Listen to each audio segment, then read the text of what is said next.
Okay guys, so ayan po, natapos na natin i-process yung mga patatas natin.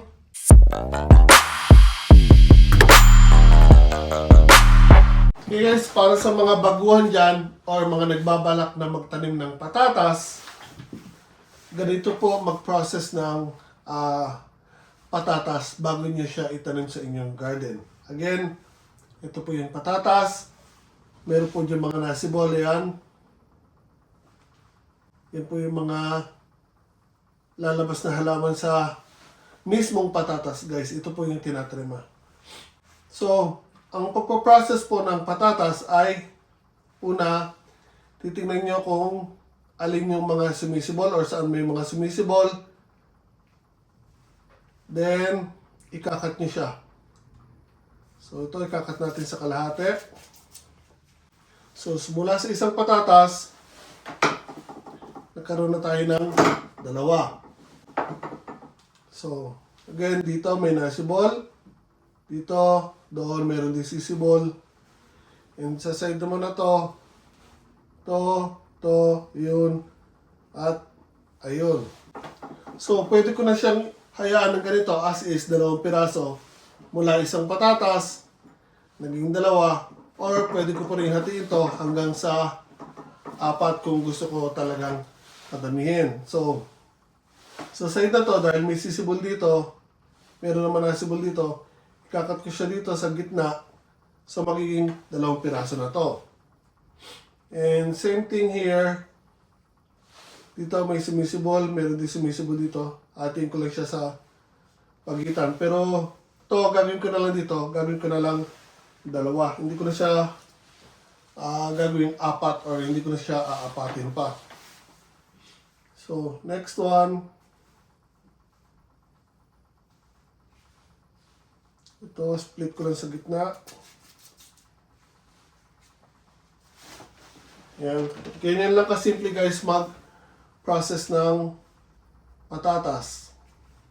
So again, check nyo lang kung saan may mga sumisibol. So make sure lang na hatiin nyo lang siya ng equally. Kung kaya nyo gawin na ganon. Para sigurado yung both side ay maraming sisibol. So again, after natin i-cut lahat to or i-process, ididip natin siya sa powder na ito. Itong powder na ito ay makakatulong para hindi po mabulok ang seedlings natin ng patatas kapag ibinaw natin sa lupa.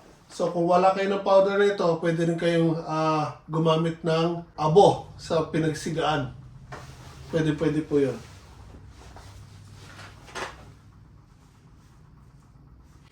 So, ang isang bag na binili natin ay tumitimbang ng 3 kilo. So, all in all, meron po tayong 6 na kilo na patatas na itatanim, guys.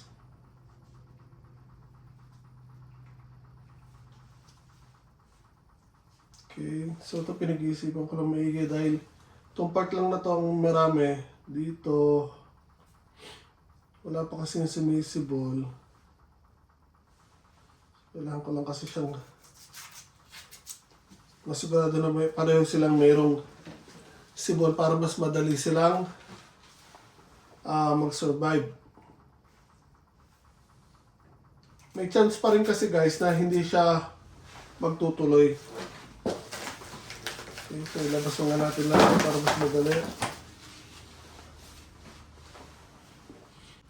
So kung makakakuha tayo ng masyado namang malaki, tulad nito, pwede natin gawing 4 yan. Kung gusto nyo talaga. Gawin lang natin halimbawa guys. Ito, pwede ko palit hatiin yung ganyan. So ayan o. Ginawa kong 1/4. Ito namang isang to. Ayan. So, mula sa isang patatas, karoon tayo ng 4 na seedlings. So, again, pag magkakat kayo ng patatas, tingnan nyo lang maigi kung saan yung mga may sumisibol. Then, divide nyo lang siya equally kung magagawa nyo para mas malaki ang chance na sisibol agad lahat ng tatanim nyo na patatas.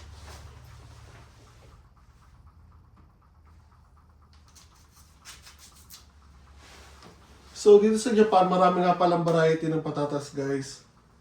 Hindi lang isa, hindi lang dalawa. Actually, marami. Kahit ako, hindi ko alam kung ilan.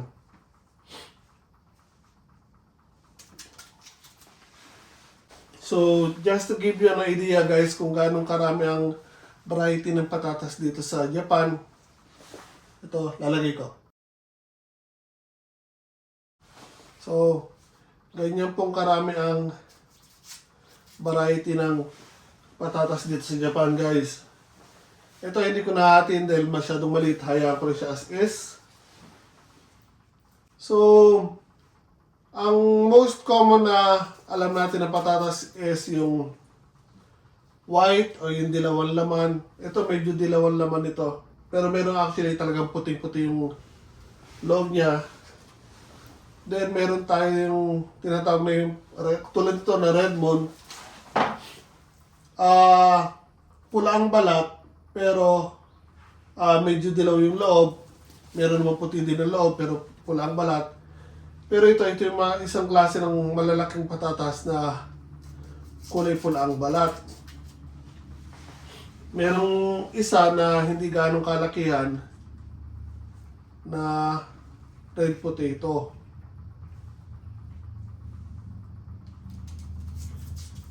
So, ako hindi pa ako nakakapagtanim noon. Pero ito first time ko magtatanim ng red moon. Pero again, merong ilang klase ng patatas na kulay pula ang balat, pero hanggang labas lang yan. Tapos again, yung white ang loob. Yun yung most common na nabibili natin or nakakain natin. Then yung dilaw, and din lagi kong tinatanim na kulay violet, o yung purple na potatoes, na violet yung balat niya, pero yung loob niya violet din. As in pure violet yung loob ng patatas. So, compared sa regular na patatas, yung variety ng purple potatoes medyo hindi naman matigas, medyo magayot, parang ganun. Pero masarap siya. Ako gusto ko yun actually. So again, itong mga maliliit o yung ibang maliliit, hindi ko na ikakat, hayaan ko na lang as is.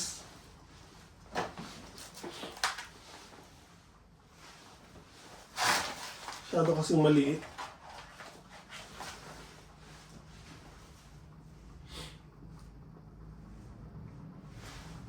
So ito, mabibili niya dito sa plant nurseries. Maraming klase kayo mabibili dito. So, before mag-start yung gardening season, naglalabas na po sila ng mga seedlings para bilihin ng mga magsasaka or yung mga gardeners.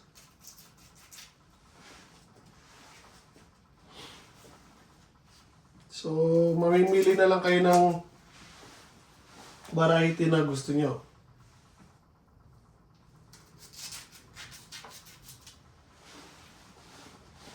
So, itong tinanim natin ngayon, o itatanim natin this year, iba to actually sa variety na itinanim ko last year. Hindi ko lang matanda kung ano yung variety na itinanim ko last year. Pero nabili ko kasi siya sa Joyful Honda yung last year. Ito naman, nabili ko sa ibang nursery.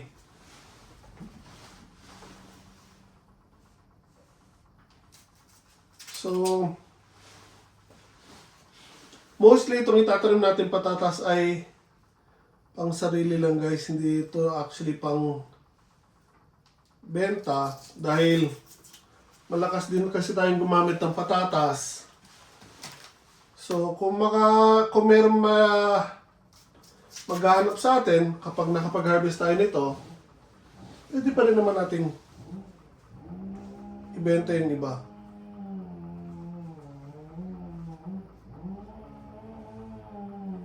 Pero again, ang main purpose natin ay for self-consumption or pang sariling gamit.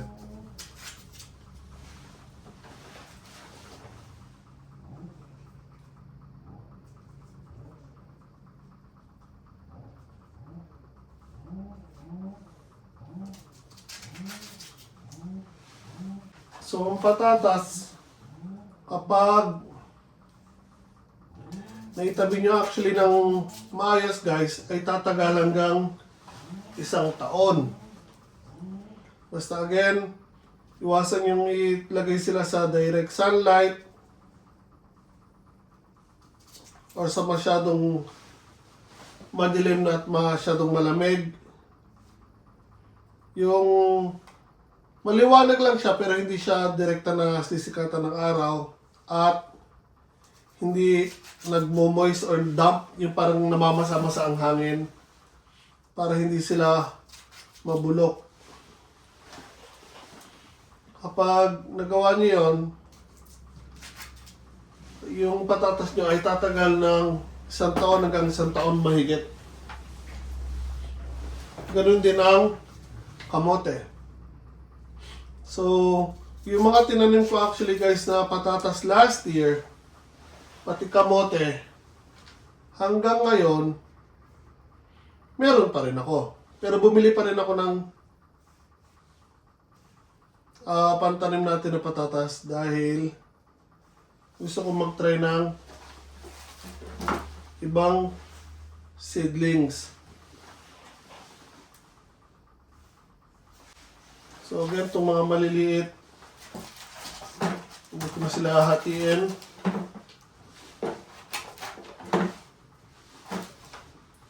So, ito yung mga patatas. Again, na process natin. So, 6 na kilo yan. Medyo marami-rami na rin yung nagawa natin. Then, ito yung Red Moon. So, first time kong magta-try nitong variety na to.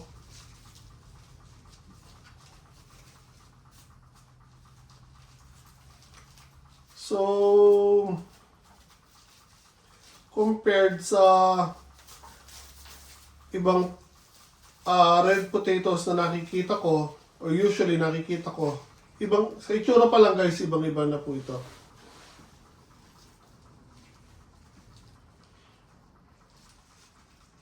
Para siyang ube ang dating. Yung sa shape ng patatas hindi sa kulay ng loob. Dahil again, first time ko palang magtatanim nito. So hindi ko pa alam actually ang itsura or kulay ng loob nito. Yan, naputo yung sibol.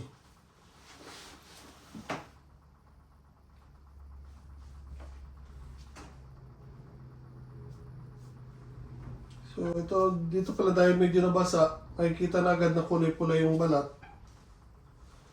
So yung loob, hindi pa natin alam kung anong itsura niya.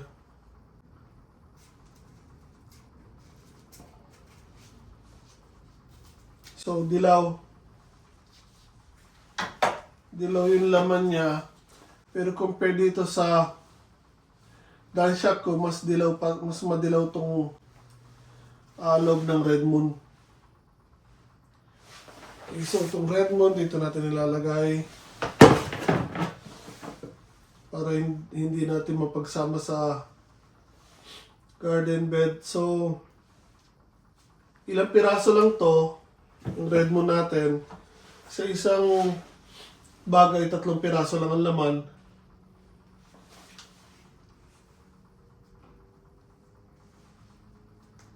So, tingnan natin kung pwede natin siyang ikat ng marami. Ganyan, ang ganda ng laman niya guys. Oh. So, try natin paramihin tong Red Moon dahil mahal kasi siya kaya ilang piraso lang yung binili ko guys. Okay. So yan, nahati natin sa 4.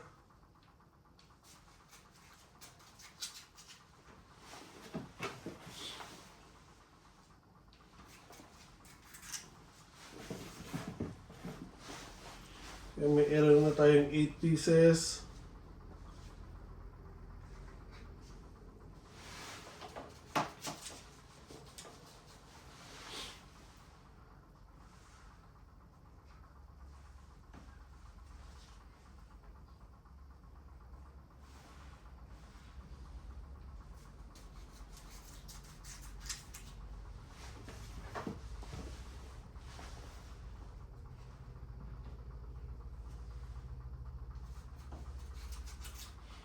Okay, meron tayong 12.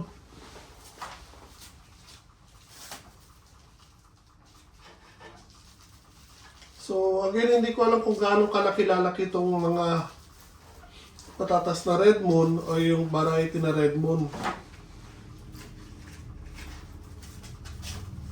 Dahil nga, first time lang nating magtatanim nito. And yung normal na nakikita kong na red na patatas, hindi ganito actually. More on regular shape sila na parang oblong. Ito iba eh. Ito mahaba, then ito malapad. So, actually curious ako kung ano magiging itsura niya or kung gaano kalaki siya lalaki.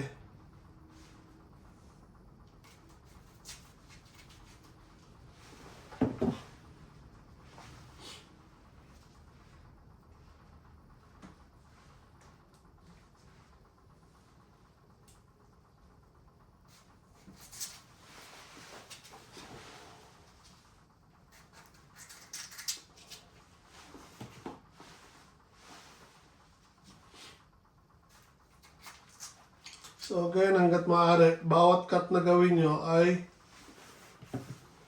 possible mayroong mga sibol na para mas malaki yung chance na mabubuhay sila or magtutuloy.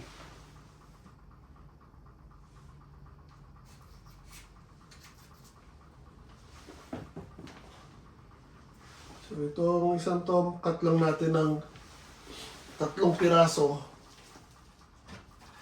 Dahil masyadong maliit yung kalahati.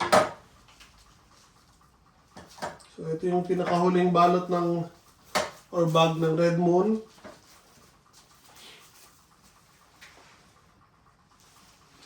So ganitong variety na to nabili ko sa nursery ng Vivo Homes. Ganyan, tinan yung tsura niya, ito pahaba.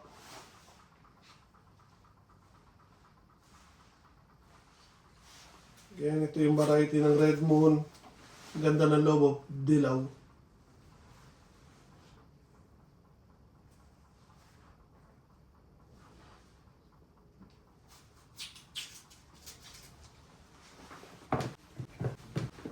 Okay, that's it. Okay, so now i-dip natin sila sa powder.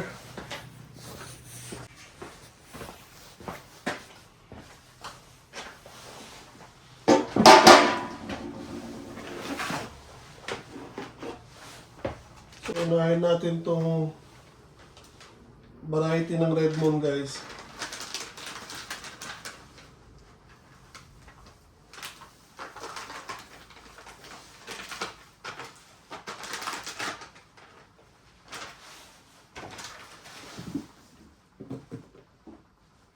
So, tulad ng nasabi ko kanina, kung wala kayo nitong powder na ginagamit ko, pwede kayong gumamit ng abo ng mga pinagsigaan. Okay lang po yun guys.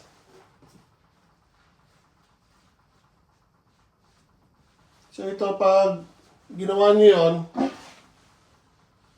mas malaki yung chance na ma-prevent na mabubulok yung seedlings ng patatas nyo kapag itinanim nyo.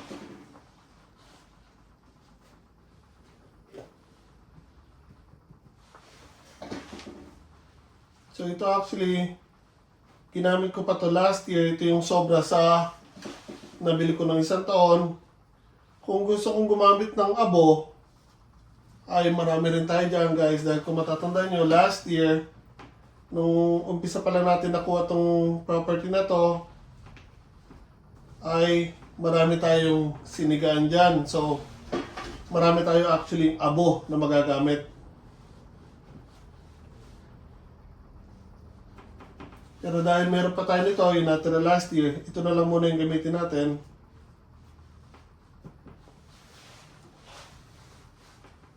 And again, hindi naman ganong karamihan itong tatanim natin this year na patatas. Kaya, I think okay lang to, sakto lang.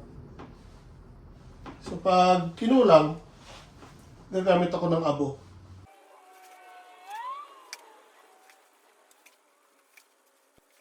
So, tulad na nabanggit ko kanina, sa mga first time na magtatry na magtanim ng patatas, ganito lang po ang pag-process ng patatas or seedlings ng patatas. Kung nag-iisip kayo kung saan kayo pwedeng bumili ng mga seedlings, lalo na yung mga nasa Pinas na gusto mag-try, pumunta lang po kayo sa palengke, yun makikita niyo yung patatas doon, yun po mismo yung itatanim nyo. Kung meron kayo nakita na may sibol na or pasibol na, yun ang piliin nyo. Or punta kayo sa palengke, mamili kayo ng mga may pasibol na, then yun po yung itatanim nyo na patatas.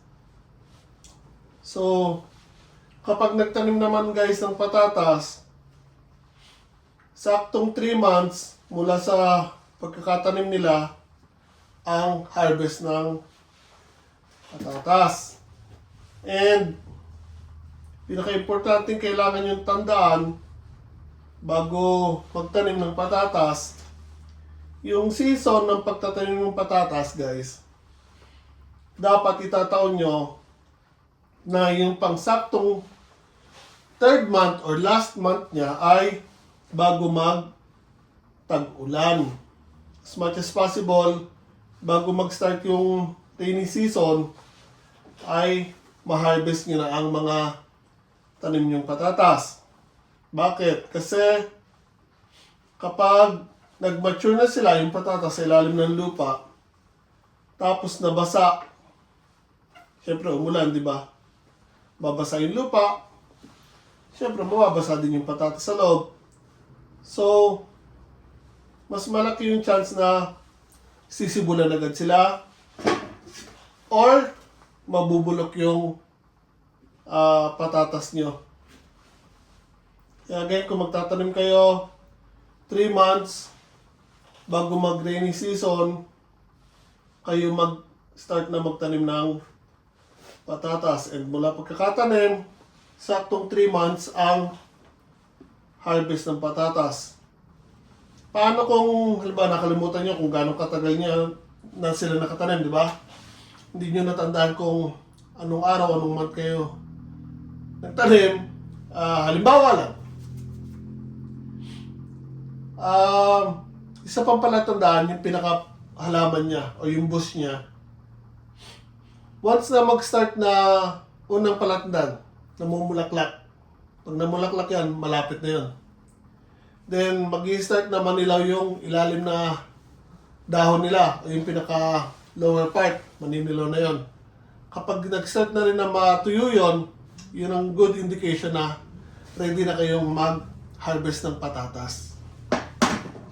So, madali lang actually tandaan guys. Maraming signs kung kailan kayo dapat mag-harvest. And sa isang patatas, na itatanim nyo, depende sa klase ng lupa ang ilalaman niya. Kung maganda lupa nyo, mas marami siyang ilalaman. So, mas maganda kung magtatanim kayo, hindi lang sa patatas, kahit anong klase ng halaman na itatanim nyo, ay ihanda nyo muna yung lupa. Siyempre, lagyan nyo ng animal manure, o kaya compost, para mas maging mataba yung lupa. So, in turn, mas maraming ipoprovide sa inyo yung tatanim nyo. Mas maraming ilalaman.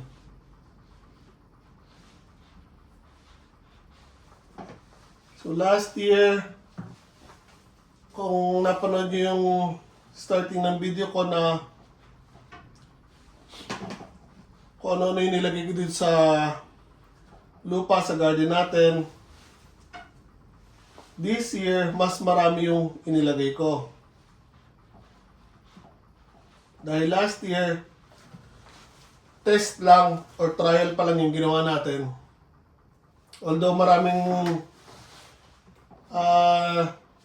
na-harvest tayo ng magagandang gulay, pero may mga napansin din tayo na kulang pa.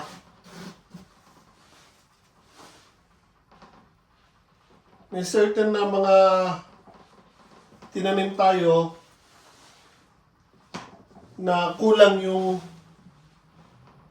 nutrients sa lupa. Tulad ng carrots, yung kamote okay lang, patatas, napansin ko sa patatas parang kulang. Although marami na harvest natin, marami silang nilaman. Pero marami sa laman nila maliliit. So yun, kulang sa pataba pa rin. Although naglagay ako ng chicken manure, kinulang sila. So nabitin. Kaya this year naglagay tayo ng 6 na tonelada na dumi naman ng baboy. So luckily yung pataba na ginagamit natin now ay libre lang po natin nakukuha. So, swerte ko dahil yung panganay ko nagtatrabaho sa isang piggery dito sa Japan, and yung waste nila ay pinaprocess nila, ginagawa nilang compost na animal manure, and ipinamimigay nila yun sa mga may gusto. Magre-request ka lang, then dadalhin nila sa'yo. So medyo nakatipid tayo. Hindi tulad last year. Actually, nakatatlong bili siguro ako ng animal manure, yung chicken manure, sorry. Mga nakabag. Pero halos nakatatlong biyahe yata ako ng trakito. So marami akong nagamit, pero ngayon pa man, kinulang pa rin yung para sa ibang halaman natin pala soil.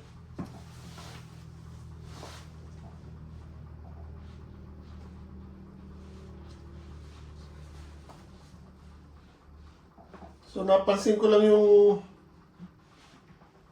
kulang na yun ng nutrients sa patatas, sa talong.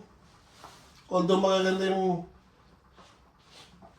binunga pa rin ng talong natin, pansin ko parang kulang pa rin sa talong, sa okra, pipino, baba, sa carrots,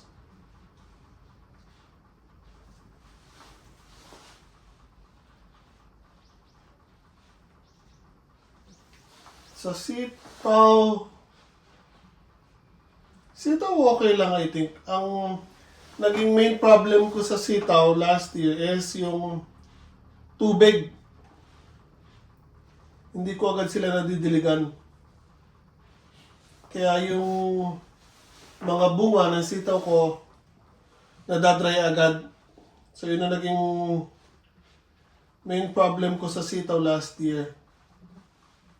Hindi sa lupa, kundi sa tubig. Dahil darating tayo dito, hapon na. So yung iba medyo pag uminit na, nadadry na yung mga halaman, yung tanim natin.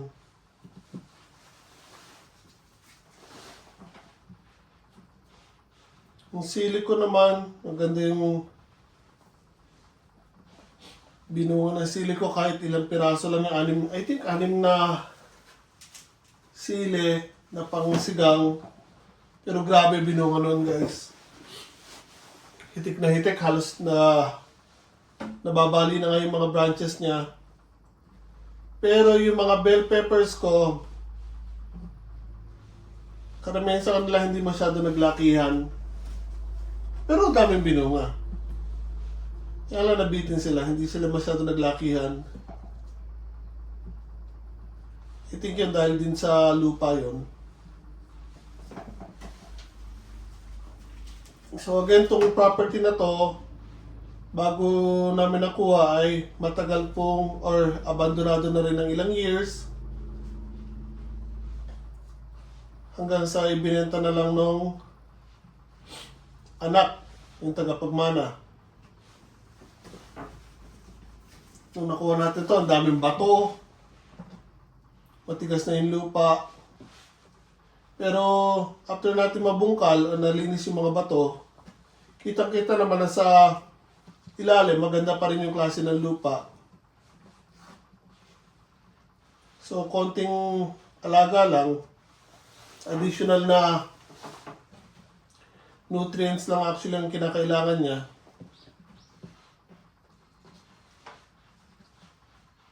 So, gaganda na ulit tong garden na to, guys. So, kailangan lang talaga nating pagsikapan na mapaganda siya. So hopefully, after a few years pa,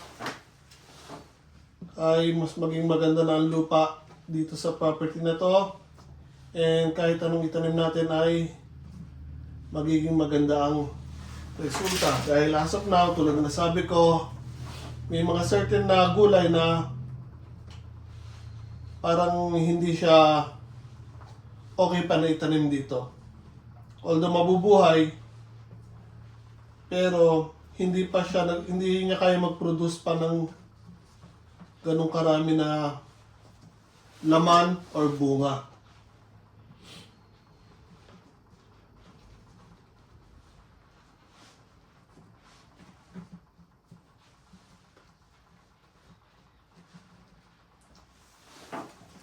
So again, kino-cover ko lang yung part na hinati natin.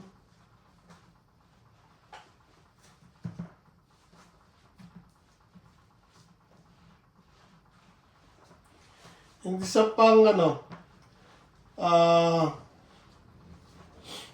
dagdag kaalaman para sa inyo, guys. Alam niyo ba na yung pinagbalatan nyo ng patatas, kahit hindi yung mismong patatas na, yung mga pinagbalatan na ba, nakabili kayo sa grocery, syempre bago nyo iluto yung patatas, tinatalupan nyo, binabalatan nyo. Punin nyo yung balat, i-baon nyo sa lupa, na ganito lang, at least 2 inches ang lalim. Mapapansin nyo, although hindi lahat ng pinagbalatan, pero may pinagbalatan na magkakaroon ng sibol or may magsisibol. Hayaan nyo lang yon. Pag may nakita kayong sumibol, and again, after 3 months, may patatas na kayo na mahuhukay.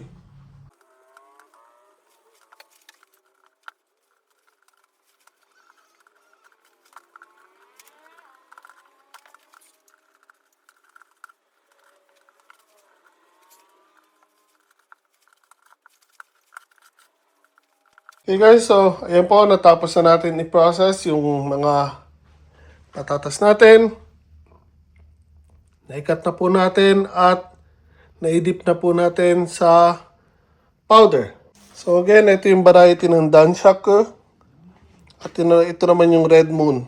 Yung pula yung balat, pero dilaw ang loob. So now, tatanim na natin yun sa garden natin.